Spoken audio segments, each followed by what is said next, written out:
The United Church of Christ often describes itself as a church of many firsts, weaving God's message of hope and extravagant welcome with action for justice and peace. The history of the denomination's work toward the transformation of the world extends well before the 1957 merger. For example, in the early 1600s, the Congregational churches were among the first to put democratic principles into action in their congregations. Each congregation was self-governing and elected its own ministers, a significant departure from the hierarchical polity of the Church of England and most other Christian denominations of the day. Beginning in the 17th century, our UCC forebears also demonstrated a deep commitment to education, establishing Harvard University, the oldest institution of higher learning in the United States. In 1807, Congregationalists organized Andover Theological Seminary, the first theological school as well as the first graduate institution of any kind in the nation. In 1817, the Reverend Thomas Gallaudet, an ordained Congregationalist minister, helped found what would become the country's oldest permanent school for the deaf. The American Missionary Association, which I'll talk more about later, established numerous historically Black colleges and universities in the South. These and other UCC-related educational institutions provide opportunities to explore moral values, the importance of social responsibility, an ethic of service, and the ability to think critically. The idea of a free press in North America began in 1640 when Congregationalists published their first book, the Bay Psalms Book. The commitment of UCC forebears to the power of the written word was also evidenced in its publication of the first Bible in the colonies, which was printed in the Algonquin language, translated by Congregationalist John Eliot. Today's Pilgrim Press, an imprint of the UCC, has the distinction of being the oldest publishing house in the United States.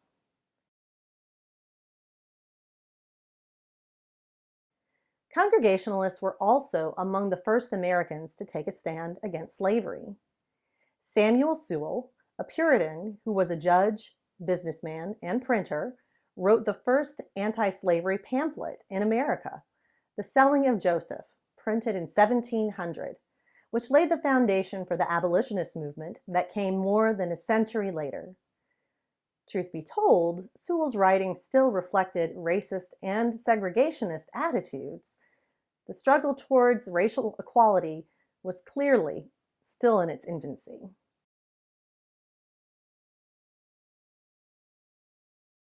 Another struggle in the early history of the United States was for democratic representation in the government. The now famous phrase, "no tax on tea," was first heard in the Old South Meeting House, a Congregational church where 5,000 angry colonists gathered in 1773 to demand a repeal of the unjust tax. This protest led to the first act of civil disobedience in the United States, the Boston Tea Party, which was led in part by Old South deacon and brewmaster Sam Adams.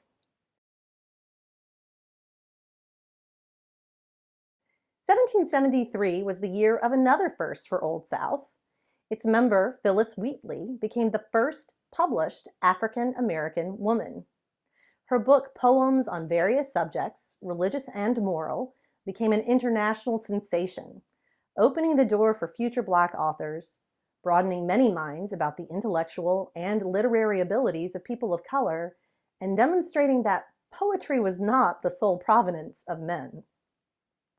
The UCC's ongoing dedication to racial equality is further evident in its relationship to Lemuel Haynes, an African-American man who, in 1780, was licensed to preach and accepted a call at the Congregational Church of Middle Granville, making him the first African-American minister of an all-white congregation. 5 years later, he had his ordination, achieving another first, the first African-American minister ordained by a mainline Protestant denomination. In 1804, Middlebury College, a private liberal arts college founded by Congregationalists, granted Haynes an honorary Master of Arts, the first advanced degree ever bestowed upon an African American. A deeply held belief in the idea that all human beings are beloved children of God continued to shape the actions of members of our UCC forerunners. When, after having been kidnapped and illegally sold into slavery, Africans broke their chains and seized control of the schooner Amistad in 1839, they found their freedom to be short-lived, imprisoned in a Connecticut jail, while the ship's owner sued to have them returned as property. The case became a defining moment for the movement to abolish slavery, and Congregationalists and other Christians organized a campaign to free the captives. The Supreme Court ruled that the captives were indeed not property, and the Africans regained their freedom in 1841. This was the first human rights case that was successfully argued before the U.S. Supreme Court. Congregationalists also led the effort to form the Amistad Committee to educate and care for the captives, a committee that later evolved into the American Missionary Association, or the AMA, which I mentioned earlier. The AMA was the first abolitionist group in the United States with multiracial leadership. In 1858, members of First Congregational Church in Oberlin, Ohio, joined others from Oberlin College and the local community, both blacks and whites, to become the first community in the U.S. to openly defy slave laws. They rescued a captured runaway slave, John Price, who was being held by federal marshals in Wellington, and were able to help him escape to Canada. 37 of the rescuers were initially indicted, though only 2 were ultimately tried in federal court. The case received national attention, and defendants argued eloquently against the fugitive slave law. The rescue and continued activism of its participants fueled the abolitionist movement. Long after slavery was abolished, institutional racism has continued to plague the United States. In 1959, as the civil rights movement was growing, Southern television stations imposed a news blackout on the movement. Martin Luther King Jr. asked the UCC to intervene. Everett Parker of the UCC's Office of Communication took the FCC to court, earning a ruling that the airwaves are public, not private, property. The decision helped lead to a drastic increase in airtime for people of color and an increased presence in television studios and newsrooms. The American Civil Rights Movement made gains in the 1960s and 70s, ending segregation and achieving other civil rights reforms, but many of these changes were slow to be implemented. One such place where progress seemed perpetually delayed was Wilmington, North Carolina, where racial tensions escalated. Several white-owned businesses were victims of arson. Ku Klux Klan members and other white supremacists began patrolling the streets, and violence broke out among the city's residents.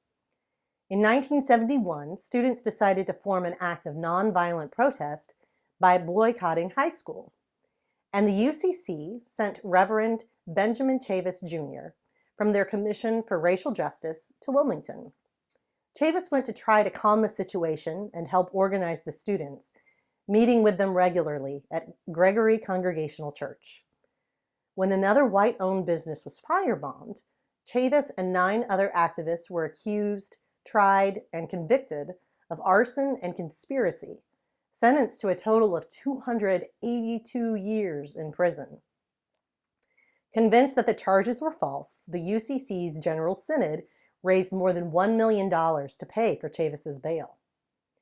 Chavis and the other 9 activists were collectively known as the Wilmington 10, and Amnesty International took on their case in 1976, considering them to be political prisoners. In 1980, a federal appeals court overturned the convictions, citing prosecutorial misconduct. But it wasn't until 2012 that the Wilmington 10 finally received a pardon of innocence from the governor of North Carolina. There was a formal ceremony to present the pardons at the church where, 40 years earlier, Chavis had worked with its students, now known as Gregory Congregational UCC, with hundreds in attendance to celebrate and witness this historic moment for civil rights and racial justice. Chavis was associated with a different verse too. He was the first person to use the term environmental racism, a phrase which he coined to describe the racial discrimination in the deliberate targeting of ethnic and minority communities for exposure to toxic and hazardous waste sites and facilities, coupled with the systematic exclusion of minorities in environmental policymaking, enforcement, and remediation. Because of his work in this area, Chavis is considered by many environmental grassroots activists to be the father of the postmodern environmental justice movement that has steadily grown since the 1980s. Another first for the UCC was its election of the Reverend Joseph H. Evans as president at the 1976 General Synod. He thereby became the first African American leader of a racially integrated mainline church in the United States.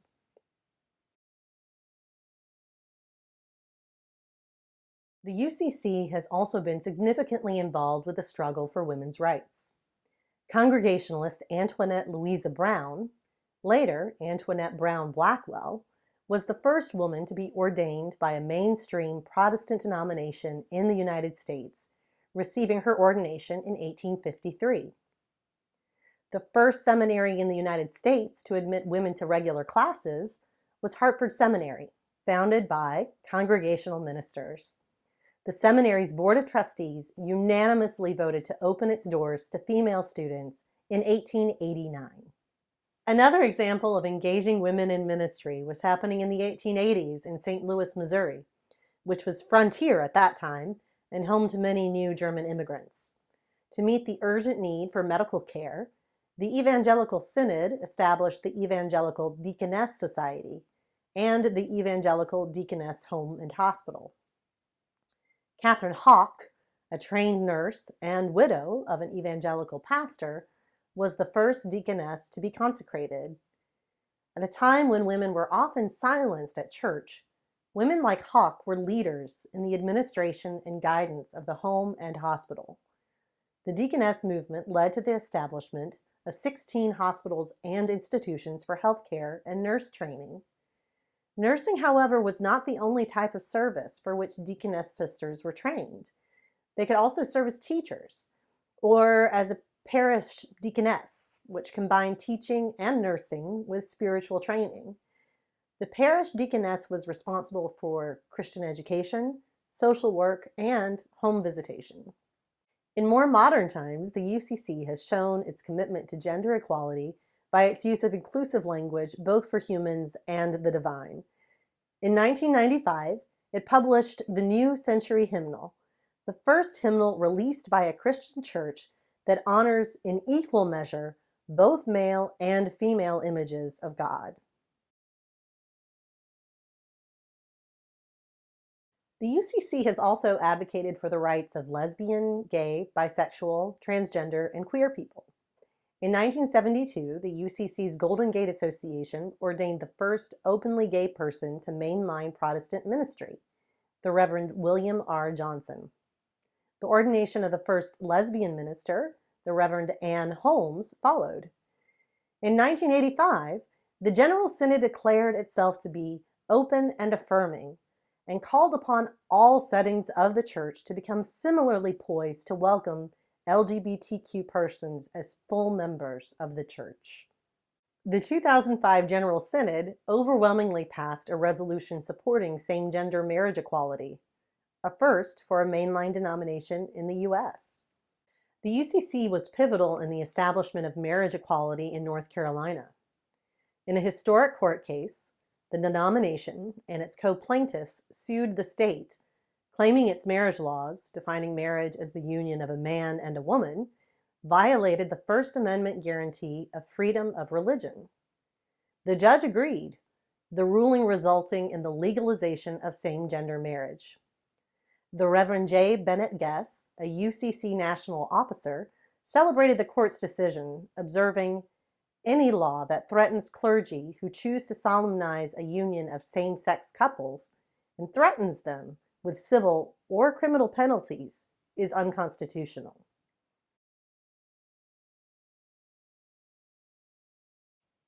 So far, I've talked about how the UCC and the traditions that combine to form it have contributed to democracy, education, the free press, and civil rights.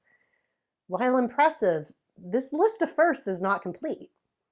For example, in 1840, a meeting of pastors in Missouri formed the first united church in U.S. history, the Evangelical Synod.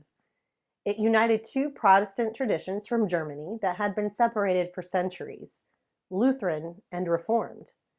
This event would inform the UCC's identity as a united and uniting church. Yet another first, the creation of the first Foreign Mission Society, the American Board of Commissioners of Foreign Missions in 1810. Formed by Congregationalists in Massachusetts, the organization's commitment to spread the teachings of Christianity around the world launched the modern American mission movement. Their first missions were to India, but they soon began working in the U.S. Missionaries built schools, churches, and hospitals, trained local leaders, and translated the Bible into local and often previously unwritten languages. Their efforts were, however, not entirely without negative consequences. They sometimes led to conflict and the destruction of indigenous practices. Sometimes being first means being the first to admit a past mistake.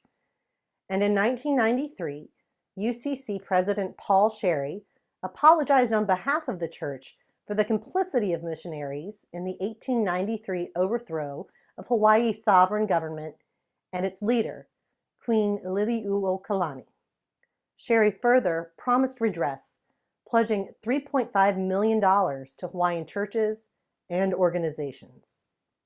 As a church of firsts, the United Church of Christ has demonstrated many of its core values: belief in the unity of humankind, the need for social justice, and the desire to positively transform the world.